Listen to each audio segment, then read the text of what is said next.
It's 11 minutes past 8. Welcome back to Sunrise Daily. It's the second day of the Energy, Environment and Investment Forum going on live in Port Harcourt, and that's where we're coming to you live from as well. We're joined now by Chris Roberts, who is business development consultant, policy.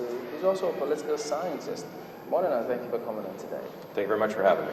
Well, this forum, Energy, Environment and Investment Forum, I was in the energy and environment bit. But from where you come from, Canada, Calgary, you say, look, that's similar to what Port Harcourt is to Nigeria, and to what Calgary is to Canada. Tell us about this first. Sure, yeah. What I'm going to talk about here at the conference is the fact that, Port Harcourt is like the Houston of the United States, which is similar also to the Calgary, which is where I come from, of Canada, which is the energy hub of the country. And Alberta, which is our province, the equivalent of River State, has the same issues in a lot of respects that River State has, which is how does an oil and gas-focused economy that mostly exports crude, which is mostly what we do, whether it's heavy oil that we get from our oil sands or light oil and gas, how do we restructure an economy or build that inheritance that's a great thing into something that everybody can get involved in, that has long-term sustainability, that doesn't destroy the environment at the same time. So in some ways, even though our economy is a little bit different, Alberta's dealing with the same thing. So the introduction of renewable energy, for instance. Alberta, which is a province of about 4.5 million people, so Rivers is what, 6 or 7 million, so it's similar in terms of the population size. Alberta uses about 10,000 produces 10,000 megawatts of power for 4.5 million people. I know that Nigeria as a whole produces roughly 6,000 to 7,000. So you can see that the Alberta economy is a power-intensive economy. We generate probably 50% 60% of our energy from electricity, or from coal, and which is obviously the dirtiest form. So we're transitioning to gas. And yet Alberta, which is one of the sunniest provinces in Canada, only generates about 3 megawatts out of 10,000 from solar. So how does an economy, let's say River State, start to use, and somebody mentioned it, Professor Oensu yesterday, really started stressing that the idea of solar is really the future, and it really is. But how do you do that when oil and gas is so there and is so relatively inexpensive? Well, some people would say that, River State will have a more complex challenge in the sense that they're developing economy. You just talked about how Nigeria as a whole is producing less than 10,000 megawatts, which is what Alberta, Calgary is producing by itself, which is just a state in Canada. So that challenge, is there as well. There's this idea that, we can't start clean. Developed economies did not start clean. It's going to be very difficult for us to go down that route, especially when clean is not quite cheap as well. No, that's true, and that's part of the issue. And Alberta has been struggling with this. How do we incentivize the transition over time? You can't do it overnight. To more gas power generators as opposed to coal, right? But also more wind. We actually generate quite a bit of wind power. Wind power. We have some wind farms.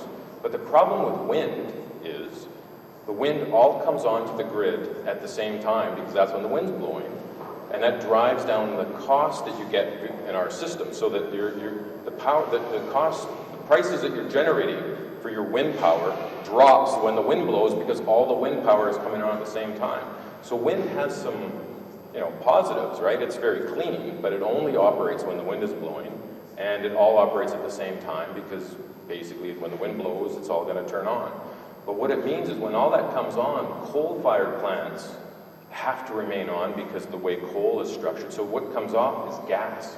So even though wind is cleaner, wind is actually, when it's on, it's turning off the gas plants to reduce, because you can only have so much power in the grid and up to what's being used.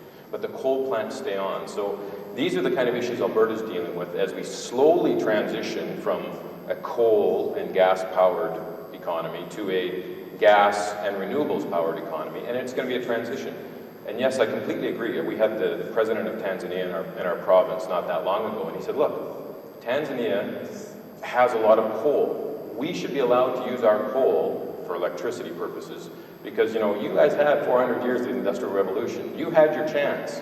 Now we want to use the coal that we have because we need electricity. We're electricity deficient, and we should be allowed to do that. And I'd say yes, we should be allowed to do that, because today coal, even though it's not the cleanest form of power, it is way cleaner than it was 50 years ago or 100 years ago, and there's more and more advances coming on stream for the use of coal.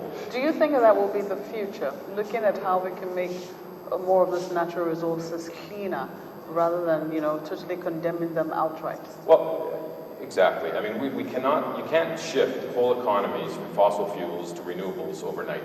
I mean, even if there's nuclear option, there's a whole bunch of options, but the mix has to make sense both financially. The market system has to be working to make certain aspects of the system work, but also it's just the transit, it's capital intensive.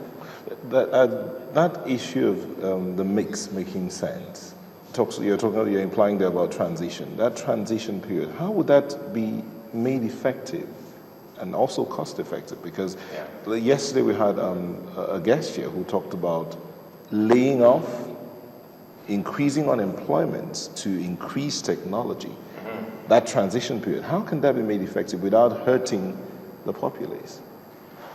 Yeah, well, economies have to, I support the idea of creative destruction.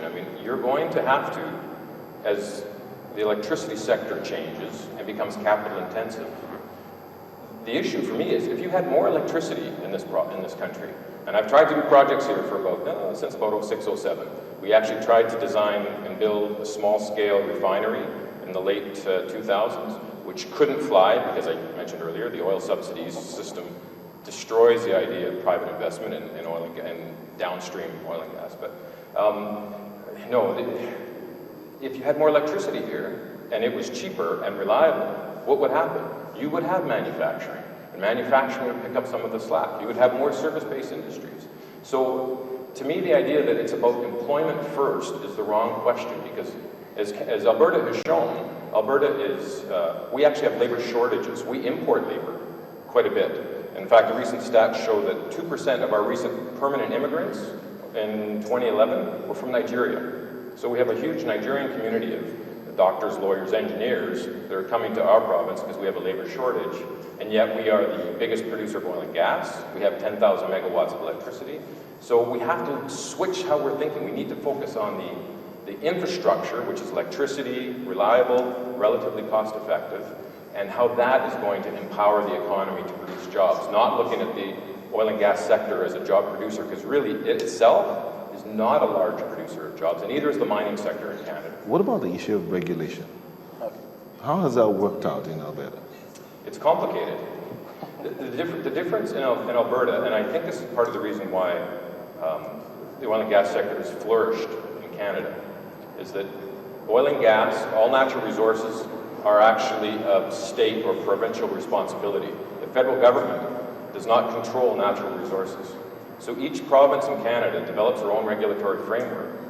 And over time, different provinces experiment with different ways of doing it. So for instance, we have, Alberta's been an oil and gas dominant economy for over 50 years. Other provinces like BC has had a mining economy. Quebec and Ontario, well, Quebec particularly has a mining-based, well not mining-based, but a strong mining economy. And it really comes down to provinces knowing what their strengths and weaknesses are and being accountable to their people about the regulatory environment. So yes, we have big struggles between environment and oil and gas in Alberta, but they're worked out both within civil society, within the government, within the administration, and our provincial party, which has actually been in power in that province since 1971. Wow. It's been the same party in power, but we've had 7 different leaders of the party. So leaders will get turfed out by the party if they're not being responsive to voters, and then a new leader will come in. And there's been some close elections, but that party seems to have figured out the balance between an oil and gas economy, managing the fiscal situation fairly well as and increasingly focusing on the environment. All right, we're going to go. We'll catch up with him at this time. We'll be speaking. Chris Roberts, thank you for coming on this morning. Thank you very much. All right, we'll be back after this. Don't go away.